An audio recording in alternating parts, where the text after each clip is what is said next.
Badminton lovers, tunggal putra Indonesia Jonathan Christie secara perlahan terus berusaha menemukan celah raja bulu tangkis Viktor Axelsen, pemain fenomenal asal Denmark yang sampai saat ini masih sulit dikalahkan.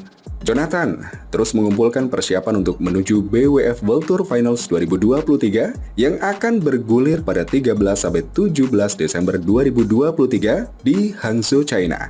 Pada Sabtu 9 Desember 2023, skuad bulu tangkis Indonesia akan bertolak menuju Hangzhou untuk mempersiapkan diri menuju turnamen penutup musim tersebut. Persiapan yang dilakukan Jonathan ingin dimaksimalkan mengingat ia akan menjalani turnamen dengan dua status spesial, sebagai seorang suami sekaligus tunggal putra unggulan. Tak cuma itu, harapan tinggi juga tertuju pada pemain 25 tahun tersebut, mengingat tren menanjak yang ia tampilkan setelah berhasil menjadi kampiun pada French Open 2023. Menyadari bahwa akan adanya ekspektasi tinggi dan keinginan untuk membuktikan diri di turnamen bergengsi, Jonathan tentu telah memetakan calon-calon lawan kuatnya. Salah satu yang paling diwaspadai tentunya adalah Viktor Axelsen, pemain nomor 1 dunia, sekaligus juara bertahan BWF World Tour Finals. Pada BWF World Tour Finals 2023 nanti, Jonathan berpotensi berada satu grup dengan Viktor Axelsen karena pemain asal Odense, Denmark itu tampil sebagai underdog. Walau menjadi pemain dengan gelar terbanyak di BWF World Tour musim ini dengan 5 trofi, Axelsen jarang tampil karena gampang mundur begitu merasa fisiknya bermasalah.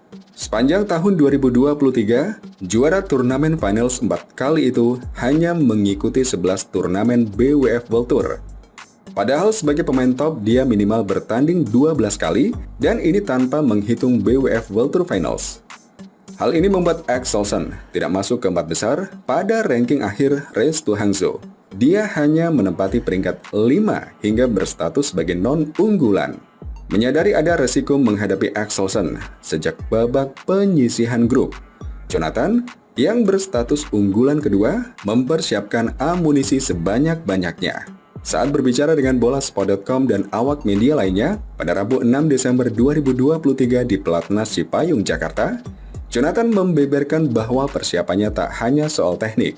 Ketika saya selalu diskusi tentang keseharian saya di lapangan, latihan, sampai terakhir ketemu Axelsen, banyak hal seperti momen-momen atau pembelajaran yang mungkin dulu saya tidak tahu. Kata Jonathan, hal itu karena dari dulu kami hanya berbicara soal teknik di lapangan.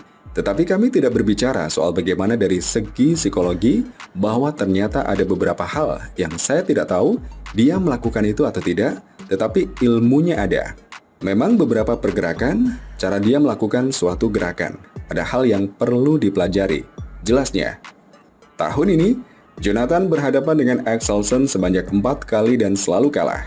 Terakhir, Jojo kalah di perempat final Kumamoto Masters 2023 dengan skor rubber game 21-15, 18-21 dan 9-21 meski sudah merebut game pertama dan sempat membalikan keadaan pada game kedua. Adapun secara keseluruhan, Jonathan sudah kalah 8 kali dalam 10 pertemuan dan belum pernah menang lagi atas Axelsen, tepatnya ketika Jojo mengalahkan di semifinal French Open 2023, 7-21, 22-20, dan 21-19. Kekalahan Jonathan lebih dari sekedar faktor percaya diri, sebab dia mengaku tidak pernah takut saat melawan Axelsen. Akan tetapi, dengan belajar membaca gestur tubuh, Jonathan perlahan mulai mengurai apa saja yang bisa membuat Axelsen cemas atau tertekan. Dan ketika saya berdiskusi dengan psikolog saya, ada hal yang perlu dilakukan untuk meng-counter, kata Jojo. Jadi tentang berhadapan dengan Viktor, memang bukan hanya sekedar bicara teknik di lapangan tetapi juga non-teknisnya perlu diperhatikan dan dilawannya juga. Kita juga tidak tahu ya, kedepannya bisa lebih mendekati lagi atau memenangkan pertandingan. Kita juga tidak tahu. Yang penting, tetap usaha, saya pasti melakukan yang terbaik, semua pemain punya peluang sama, dan saya akan melakukan semaksimal mungkin yang saya bisa.